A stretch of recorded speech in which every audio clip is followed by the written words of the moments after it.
我给二位啊再添点水啊。哎呀，这茶都没颜色了，我给你换个新茶。不用。啊，哎呀，记者同志啊，实在是对不起啊。这个王师傅啊，从来不迟到的，今儿也不知道是咋的了。啊，要不我打个电话问他到哪儿了啊？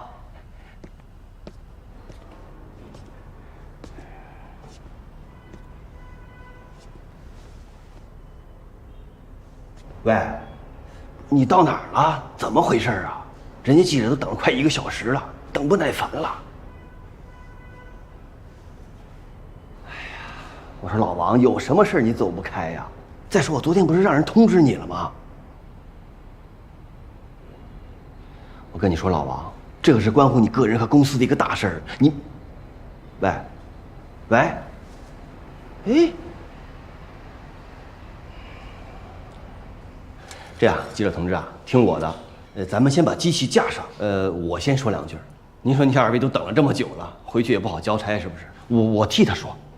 来了。哎，谢谢啊。哎呀，这个椅子我就不坐了吧，我站着说啊。哎，好。哎，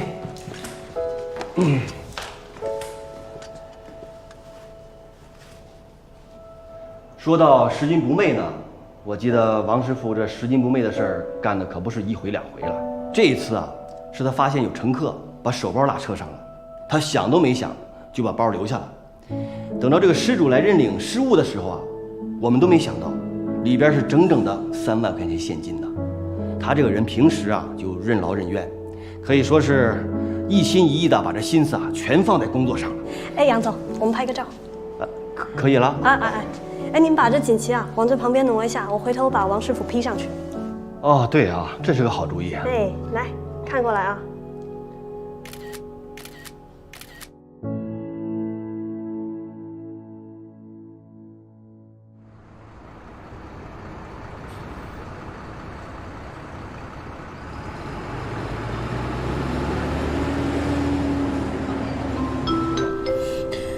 车辆行驶，请您坐稳扶好。下一站沿江东路站。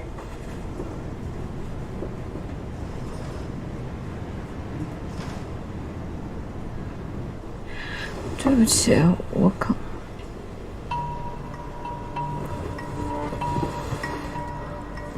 肖浩云，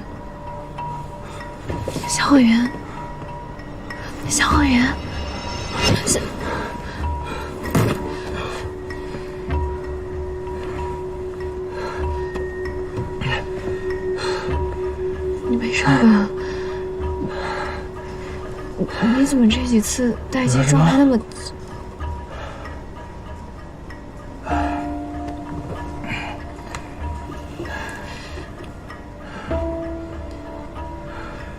你刚想说什么呀？他是同伙，这已经坐实了。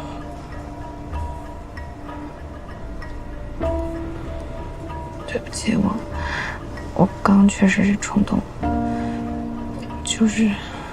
我就是彻底不知道该怎么办。你为什么对他情绪那么激动？那种感觉就像是一个你很信任的人，他突然之间背叛你了。我一个人来嘉陵上学，但是我每次坐这趟车的时候，我看见他总有一种特别亲切的感觉。我不是跟你说过吗？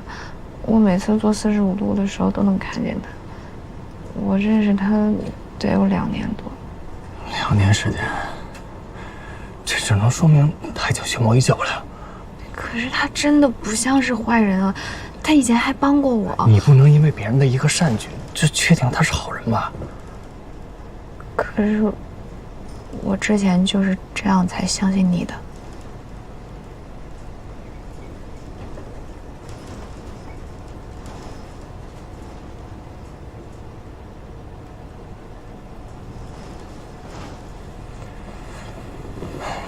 你想啊，他在这条线路跑这么多年，这说明一个人是负责跑线路计算时间，另一个人是负责制造炸弹。这简直细思极恐啊！我知道你很难过，我也可以理解你。要不这样，咱们下一站先正常到站下车，从长吉。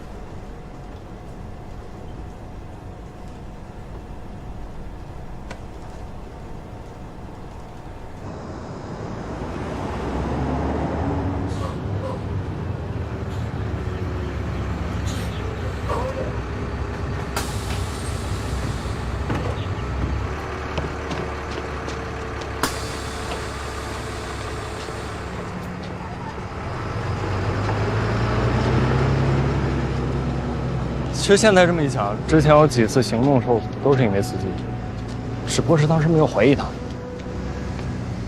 都怪我。怪你干什么呀？你又不知道他是什么人。可是你记不记得，就是那一次，那个变态大婶最后一直在骂他，说什么说话不算话，还怀疑他报的警。所以你说有没有可能，司机大叔真的是被逼迫的？而且你想，如果他的目的真的是想让全车人都陪葬的话，那我们根本就没有下车的可能啊。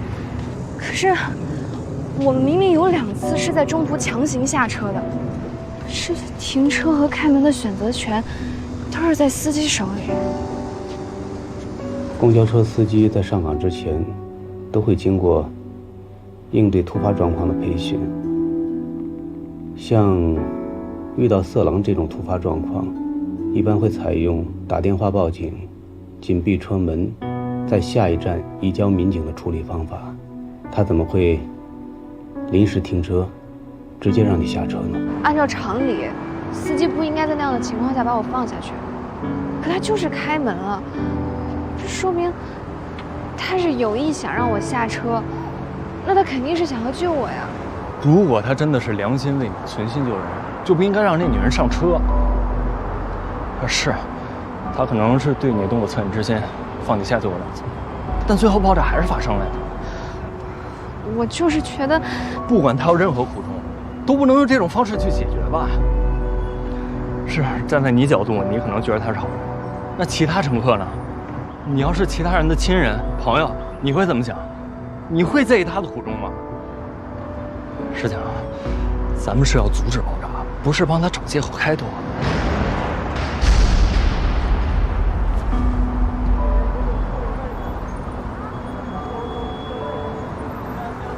看来我想的没错，这是我们第一次在车下看见没有任何人干扰的情况下会发生的事。1点45分，车在桥上爆炸，这就是他们原本的目的。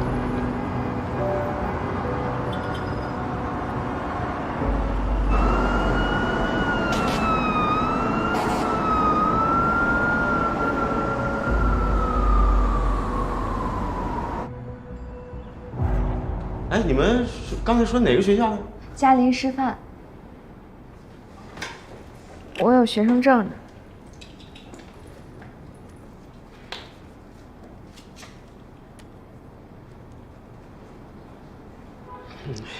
你们这学校地儿还不采访学校的事儿，采访外面的事干嘛呀？我们现在是要走进社会嘛，跟同学们生活息息相关的都是我们的采访素材。你也知道，从我们学校吧进城坐45路车是最方便的，而且同学们都熟这趟车，还说在车上发生了很多温暖人心的事情。还一个车上发生的事儿那多了去了，我们这坐办公室的，我们也不了解啊。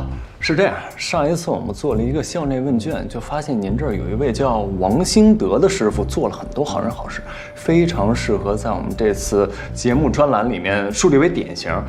那就是想通过身边的人了解一下他的情况，这对咱们公司也是一个正面宣传。哎呀，你们这么直接的过来，我也没法配合呀。虽然你们是学校的，那也应该提前打个招呼，或者开个介绍信什么的。我们吧，如果不了解司机的基本情况，没有办法开介绍信。您看这样行不行？我先跟您做一个简单的了解，之后呢，我再去找学校开介绍信，然后我再跟您约时间做正式的采访，行吗？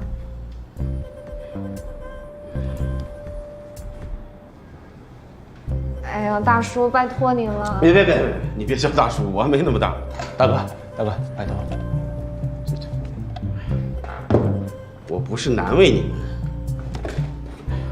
们，我们这司机很多，你们要找具体的哪一个，这坐办公室也不是很了解。45王兴德，45出事了，哥，怎么了？稍等啊。哎，什么事儿啊？咱公司公交车出事了，在跨江大桥爆炸，车毁人亡。什么时候的事儿啊？刚出事没多久，警察马上就到，咱得马上去门口接一下他们，配合警方抄一下那个吊坠表啊！走。哎，那爆炸原因查到了吗？不知道是不是因为被安装炸药。出勤之前，车辆检修人员得立刻叫回来配合调查。还有检修表，能拍到那辆公交车所有的监控都要提供给警方。哎，不，等会儿，哪条线？45路啊。司机是谁？这不就是要去看调度表吗？王兴德，你们先去。不是，你去哪儿啊？你们先去。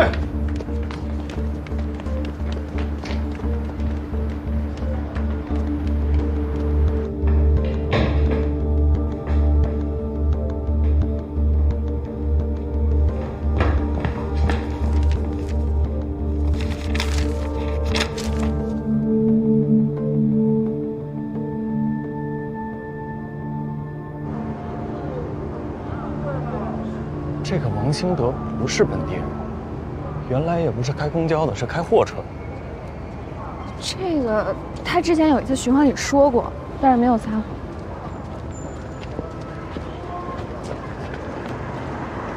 背井离乡，辞去工作，来到嘉陵开公交这4年，难道就是为了筹划这起事故？哎，你看这个，他这个离职原因写的是配合配偶工作调度。你说，那个拿炸弹的大婶会不会就是他老婆呀？也不是没有这种可能，但是有配偶的话，为什么还要住宿舍呀？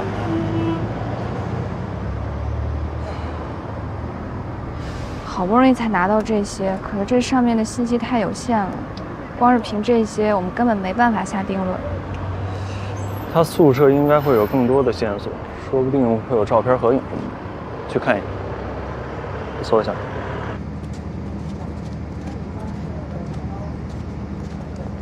阿姨，公交公司的宿舍是在……喏，这就是楼上是吧？谢谢。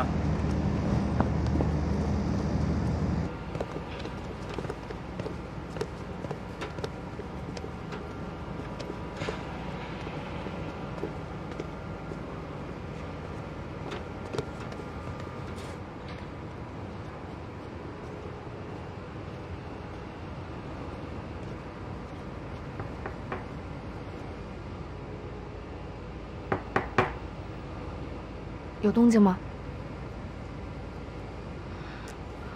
那怎么办？实在不行，只能叫开锁公司来了。开锁公司这么光明正大吗？大不了把身份证给他们。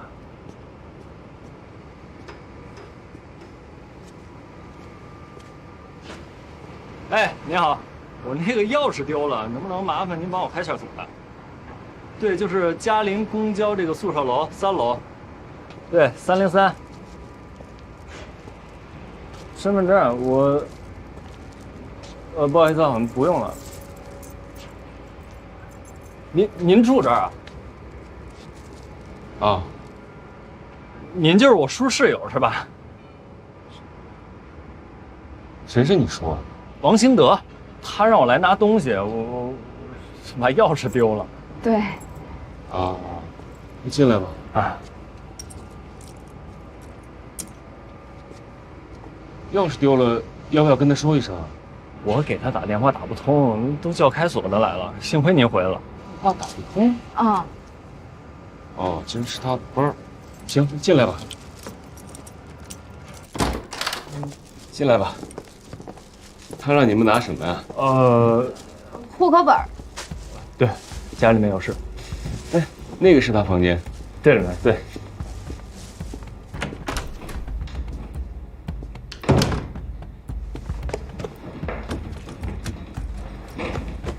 坐。哎，坐。哎，谢谢。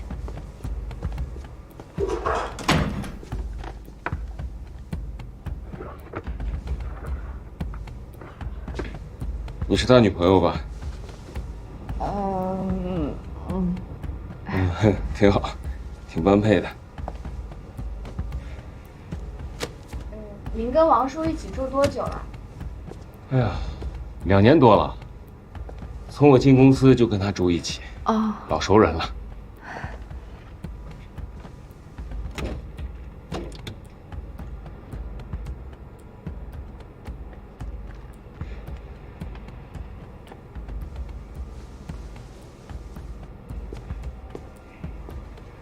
叔。不用叫叔，叫哥就行。老王比我大不少的。大哥，我跟你打听点事儿呗。说。哎，您过来一下呗。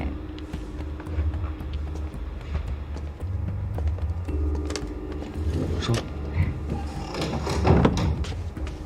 是这样，我男朋友他最近打算带我见家长了。他的家邻就王叔一个亲戚，我有点紧张，我就想问问您，王叔他人怎么样，好相处吗？嗨，不用紧张，小姑娘，你王叔人特好，心眼实，平时话也不多，一点都没有家长的架子。将来你们俩要是住在家里，那有你叔这样的亲戚，互相还有个照应。哎，那他老婆呢？您见过吗？他人怎么样？我知道你们拿户口本干什么了，是为那事儿吧？坐。闹离婚呢？啊。哎，妹子，不是我掺和别人家里的事儿，可哥得真提醒你一句，老王那媳妇儿可真不是省油的灯，好像是精神出了点问题。你以后见他可得注意着点。他精神有什么问题？就是因为这个才离婚的吗？多半。这女的挺折磨人的，隔三差五的来一出。你说这再好的人也经不住这么折腾。那要不你王叔放着好好的家不回，那干嘛老住这儿？他会不会是家离得太远了，在这儿住比较方便？远什么呀？他家就在港务新村那边，来回多方便。哦。明眼人都看得出来，那老王平时就不爱搭理他。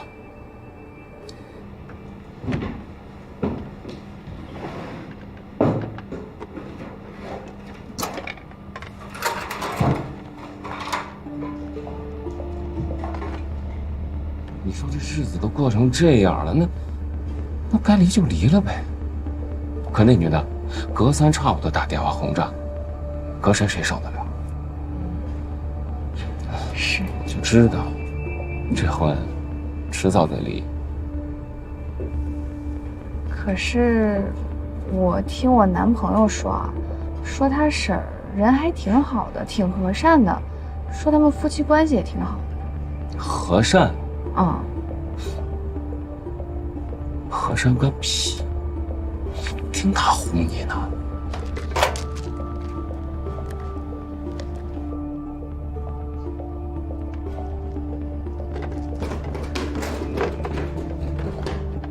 上个月，我可算是见识。大晚上，老王他媳妇儿打电话让老王回家，说是家里着火了，让他去救火。着火？还有，找到了啊！那我们就先……行，麻烦了。好，没事。哎，那我走了。好。哎，妹子。你呀，回头跟你男朋友提个醒儿，以后他要是掺和他叔家里的事儿，可别带上你。行，谢谢你啊。没事。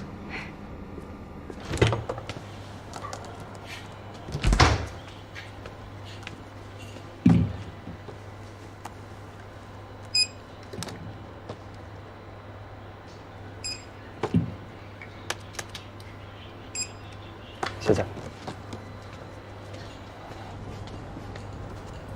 来，补补元气。我们得捋一下。我们现在知道了司机叔叔的背景，还知道他家就在港务新村。那结合车上的状态，那个大婶多半就是他老婆。可是我们对他们的作案动机还是一无所知啊。你再仔细想想，你刚才他房间里就没发现别的吗？就是我刚说的体检报告，身体健康，还有个存折，没什么钱。再有别的？对了，有一个老式的手机，特别老那种。手机里面有没有发现什么？这手机打不开。光知道工作信息、家庭信息这些远远不够。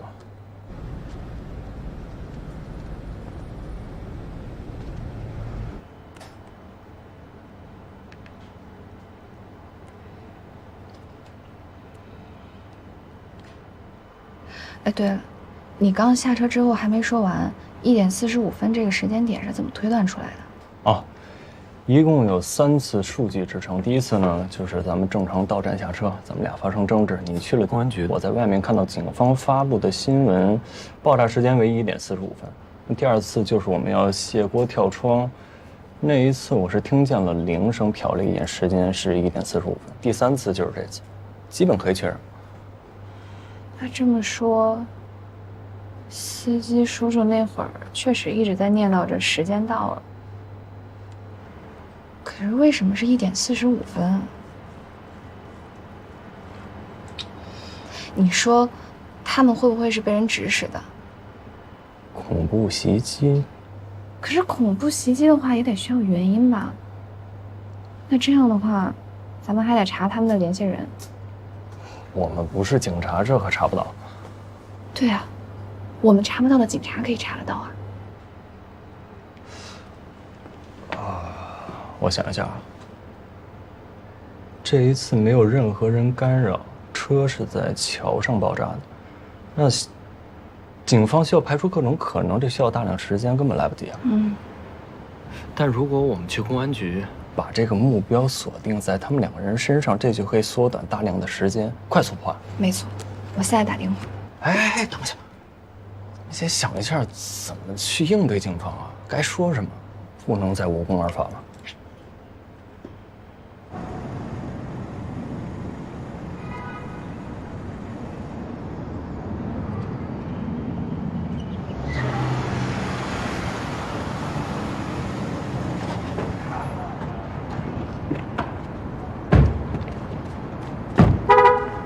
师傅，公交车上的人全部当场死亡。身份鉴定做了吗？法医正在核查呢。小江，遇到这种情况，一定要沉住气。这么大的案子，我也是第一次碰到。明白。首先稳住心神，啊。嗯。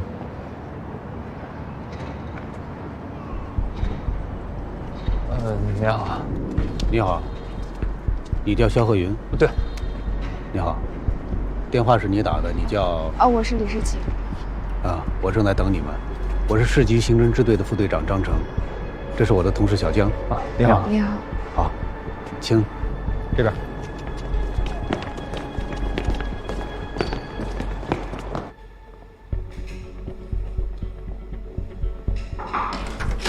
杜局，人带来。感谢你们积极配合，坐。倒2杯水。好。坐这儿。感谢你们啊，跑到公安局来配合我们调查这起公交车的爆炸案。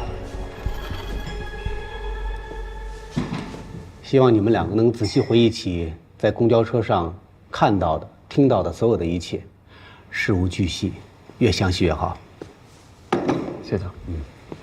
我们本身是约好了坐车去市里，但后来因为一些原因就提前下车了。我们看见那个爆炸的新闻，发现就是我们坐的那辆公交，就想着有什么需要配合的，跟你们联系一下。为什么呀？为什么提前下车？是因为我们在那个港务新村站的时候，发现上了一个精神不太正常的女的，就挺害怕的。怎么个精神不太正常？就是她坐下以后掏出了一把刀，一直跟那儿嘟嘟囔囔的，神神叨叨，感觉不知道自言自语些什么，我挺害怕的，就叫她下车。掏出一把刀，什么样的刀？就是大概这么长吧，差不多就是一把匕首。其实那个人自言自语的话是特别吓人，他说：“全都炸死，一个都不留，1点45分全部陪葬。”不行，这肯定不行。说的这么明确，反而会被怀疑口供的意图，还是要含糊一些。不能含糊。既然我们是想要压缩警方的破案时间，那肯定要给出明确的线索呀。我们都很清楚他们有多警觉，如果被怀疑的话，反而更被动。还是听我的吧。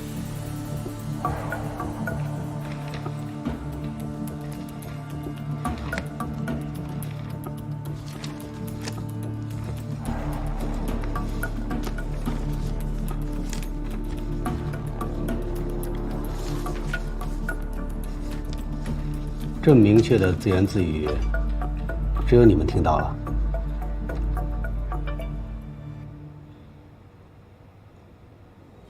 我的意思是说，你们俩都听得清清楚楚，那其他的乘客也一定听到了，他们是什么反应啊？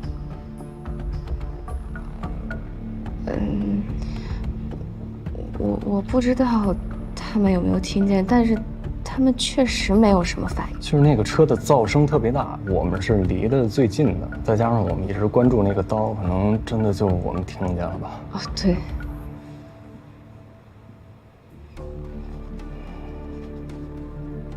然后呢？接着说。然后我们就下车了。对，我们觉得还挺危险的，就下车了。这个女的在感悟新村上的车，她的穿着打扮、体貌特征，你们还有印象吧？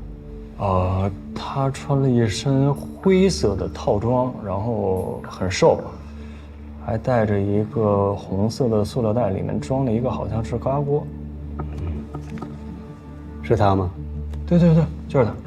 其实，我最终决定下车，就是因为这个高压锅。为什么？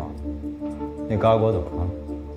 因为那个女的一上车，我就闻到一种特别奇怪的味道，但我说不上来，好像是什么化学药品。这点我连我男朋友也没有说，我怕他觉得我是阴谋论。但是爆炸已经报道出来了，所以我觉得那个高压锅真的有问题，你们得查一下。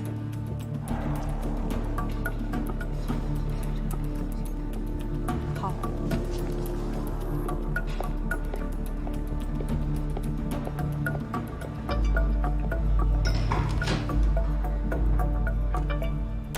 和这个女的一起在感悟新村上车，还有一个男的，你们俩有印象吗？啊？有。他们俩上车之后有过什么交流啊？没有，他们不认识。我们也是猜的，因为他们俩没坐一起，所以。对。哦，这么确定？那这个女的跟其他的乘客有没有交流？其他人？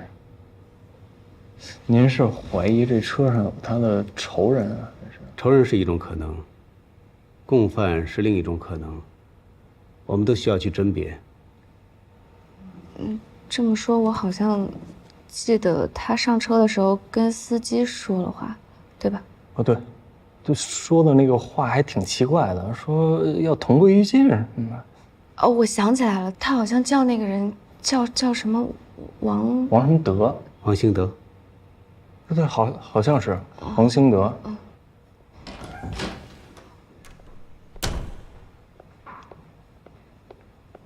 杜局，痕迹科的说，确实在车上发现类似高压锅残留物。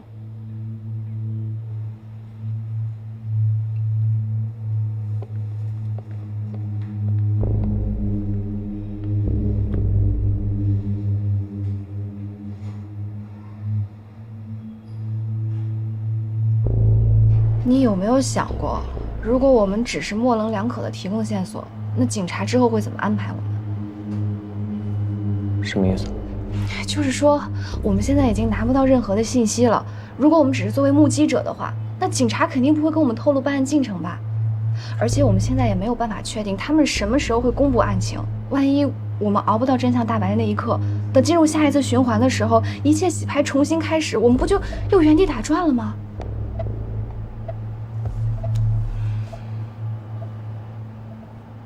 我明白了，只要尽可能待在公安局，就有机会获得更多线索。没错，这是我们唯一的机会。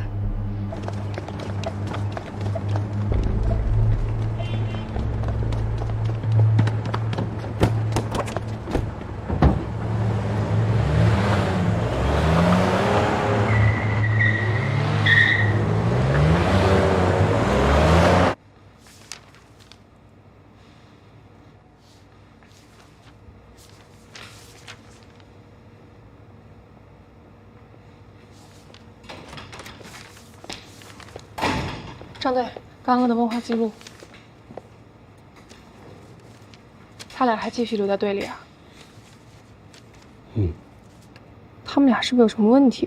这俩小崽子在钓鱼，虽然提供的线索确实有效，但是引导的太明显了。现在还不太清楚他们俩的真实意图。那咱们就将计就计，一会儿我陪他们俩再聊聊。这样，对外的一些信息我来抓，你们就好好摸一摸这两人的真实意图。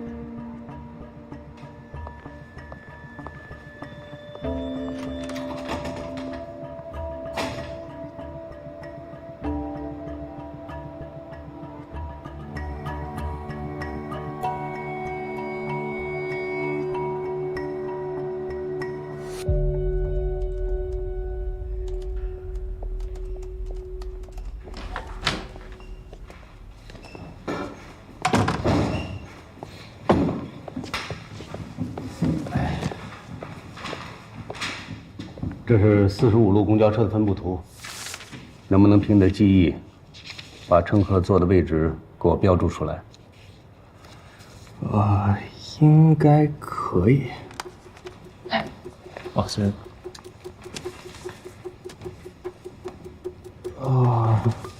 车的前部有2个人，这儿站着一个男性，大概30多岁，穿着一个花衬衫，腰间别着一个钥匙，一直在录视频，应该是一个主播。这儿呢坐着一个肌肉男，穿了一身灰色的衣服，戴着耳机。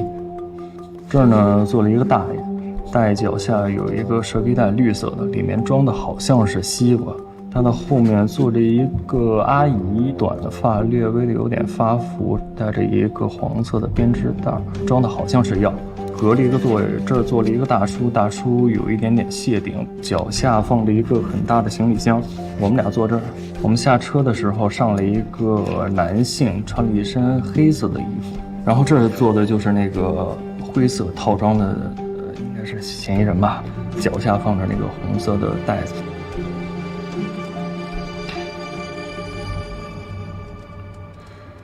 小伙子，你这记忆力惊人呐！我是做游戏的，就习惯了记一些人物跟场景。你学的专业就是做游戏的？对。那上学的时候一定做过这方面专门的训练吧？也没有，就是下意识的职业习惯。这种训练挺实用的。我记得警校的刑侦专业也有类似科目的训练，是吧，叶倩？没错。哎，是不是所有的地方啊，只要你去过一次之后，啪，一下子就印在脑子里了？差不多吧。刚才从公安局的大门一直到这里，能不能凭你的记忆力把整个的布局画出来？我试试。来，让我见识见识。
有一些记不太清了。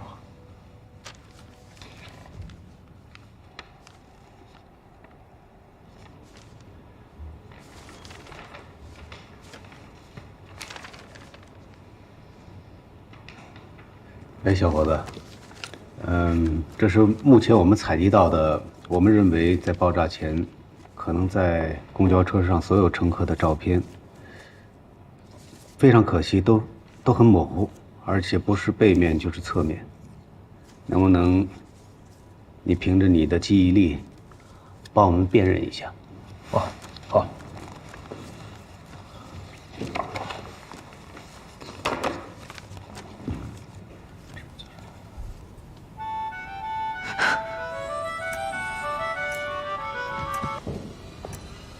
喂，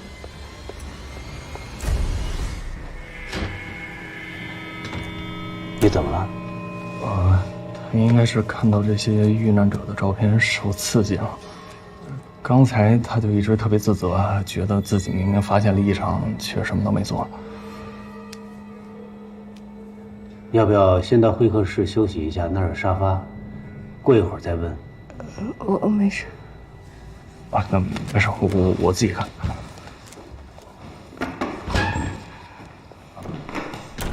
战队，啊，嫌疑人的身份确认：陶映红，56岁，原籍是礁岛的，家住在港务新村，在石化工厂工作。啊。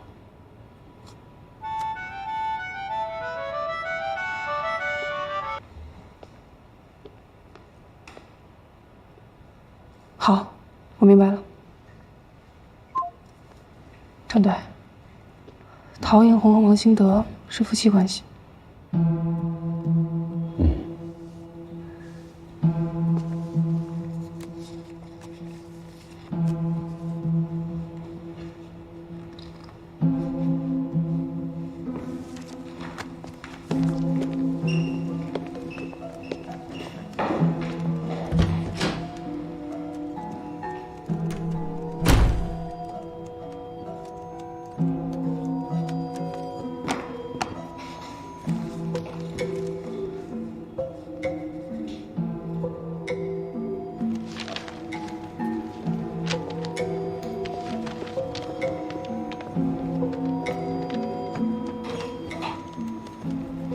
那女孩怎么了？我看她那个反应像是性情的中风症。两个人提供的信息倒是挺准确的，但有些反应确实很可疑。现在是案情侦查阶段，这两人必须留在队里，随时盯着。老张，你来把控。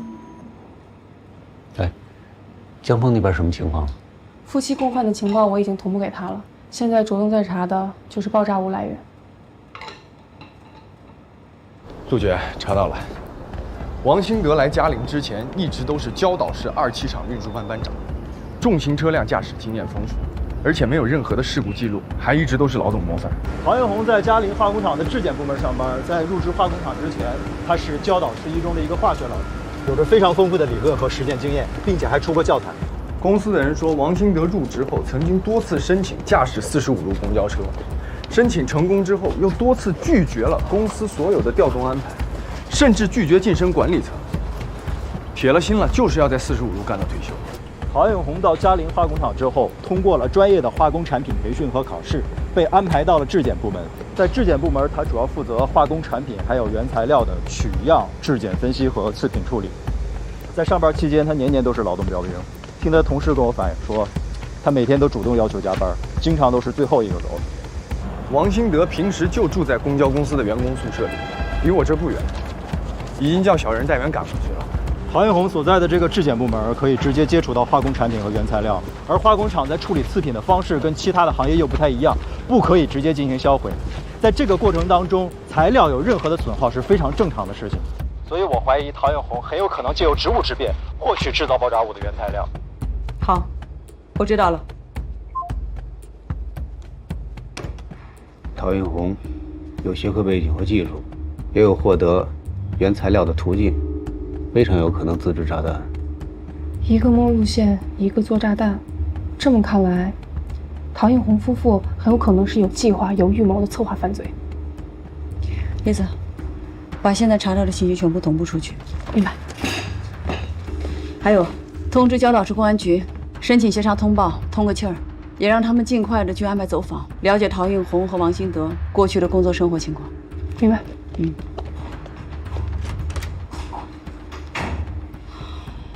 自制炸弹，1点45分。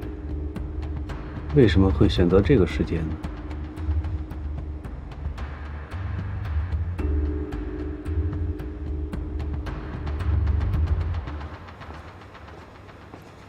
来，二位，先在这儿休息一会儿啊，暂时应该没什么事儿了。那个，还有什么我们能帮得上忙的地方吗？先歇会儿吧，啊。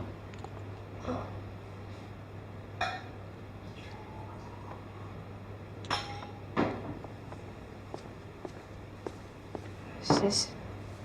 有什么事儿呢，直接找我就行了啊。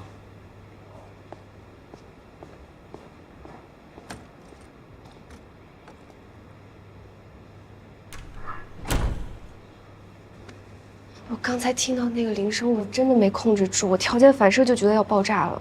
没事，都怪我，我们现在在这儿真的一点消息也得不到了。这不能怪你。我们不能只是帮警方破案，我们还得给自己找到阻止爆炸的方法。我不想拖后腿。我们还有机会。城墙外是城墙。